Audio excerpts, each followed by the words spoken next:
Awakening is really difficult and it's lonely enough as it is, but what inevitably seems to happen is that as you awaken, those you are close to, as well as people generally, start to treat you differently. It comes in many forms. They might tune you out, get angry, ask you to leave, call you names such as tinfoil hat, distance from you, or even look down on you and try to portray themselves as superior. Although there are many variables to this, the reason it happens is generally the same. It's that you intimidate them. Awakening is as real as it gets. It's sometimes painfully real, and at a certain point there's no hiding from ourselves or from reality as it truly is. The reason that you want to share with others is because you care for them and for justice. You feel obligated to help them see the truth so that they don't have to be fooled and so they can be free. The problem is that the majority of people are comfortable living in their fake bubble, and yes, they are fake. They are living fake lives and presenting a fake persona. Your realness threatens the very fabric of their fragile reality. We live in a time where the number of likes we get on a post means more than genuine connection, where the car we drive or the type of house we live in is supposed to tell everyone everything they need to know and is the measure of our success. We are praised for holding down a mind-numbing job that steals our time and our soul but pays well, and berated for ever daring to try and look behind the curtain. People are generally completely lacking self-awareness, living through ego and deep fear, jumping through hoops to impress people who are just as lost as they are. Many of these people are terribly unfulfilled but may not know why. They remain on a superficial level. They may be capable of depth, but they choose not to go there. While they paddle in the shallow end, you are swimming in deep waters. And this frightens them, because you pull at threads that are a threat to everything they have been taught to believe is important or real. The problem is that none of that is real. It's them living under an illusion, not you. It's maddening when somebody dismisses or even ridicules you for trying to bring them truth and knowledge. Ridicule especially is a huge clue that someone is in fear.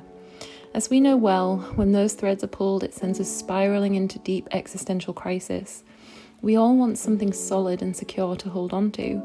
The irony in this is that once the crisis is past, we get to discover the truth about this world and this life, not the cookie-cutted, conditioned, mind-controlled version, but the sincere truth about our spiritual abilities, our real essence, and our magnificent power is so wonderful beyond anything we got to experience in the limited box that we grew up in, or even spent most of our adulthood in.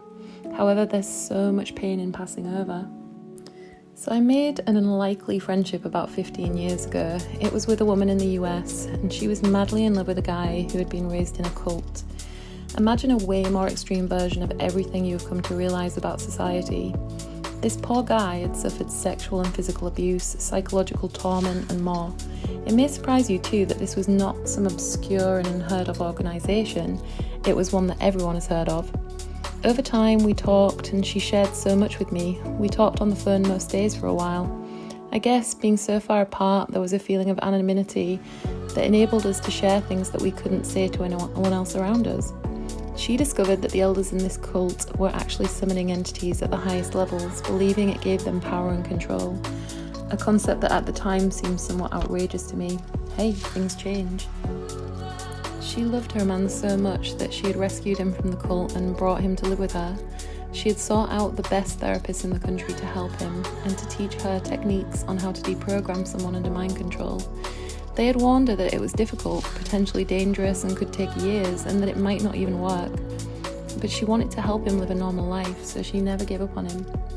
Sadly, every time she felt that she was making progress, he would panic and run back to his old life, the people that were abusing him. He just couldn't handle breaking free from everything he had known, even if it was unbearable. This went on for a long time, with him constantly returning to her, but inevitably he would always run back to the cult and endure more abuse and punishment for daring to betray them. I knew she felt completely helpless. Over time, her health began to suffer from the stress of it all, but she found it impossible to let go. This is an extreme story, but I'm sure you can feel some sort of connection to it. You know, I absolutely relate to the frustration of watching people you care about sleepwalking into deception, possibly relinquishing their very sovereignty, their power, and their freedom for a little perceived security from monsters, and so that they don't have to rock the boat. We need to remember that we can only do what we can do. As they say, we can lead a horse to water. Don't try to take the weight of the world onto your shoulders. It's not your responsibility to save everyone. Just do what you can to be an inspirational person, to plant seeds, and then let them grow. It's unlikely that anyone forced you awake. You awakened because the seed was planted, because your inner timer went off. For me, it started with a short video 11 years ago about the economy, which is extremely profound in that moment. It was a cracked doorway that propelled me into layer upon layer of transformation for the years that followed, until I eventually reached a level of understanding that I once couldn't have even fathomed.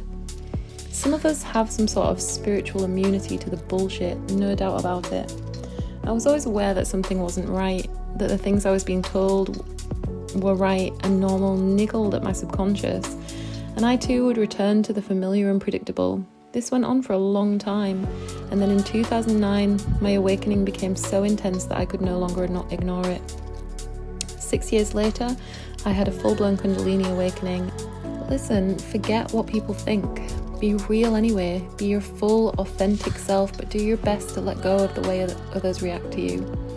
Try to remember that we all learn at different paces, and we are not all here on earth to learn the same lessons. It's funny though, I've observed many times that the ones who quibble with us the most, the ones who argue, nitpick, or try to prove us wrong, are actually closer to awakening than the ones who shut down, tune us out, or avoid us. I worry most for those people, and struggle to have hope for them at times. The fear runs so deep. However, humanity is unpredictable, and at any time they can stampede or collectively change direction like a flock of birds or a school of fish. Believe that those at the top know this, and they're panicked. Perhaps some will only change their ways when the rest of the herd stampede at tipping point. In the meantime, we find ourselves toiling in a collective dark night of the soul, in bondage and confusion, but create too much trauma and people will start to awaken en masse.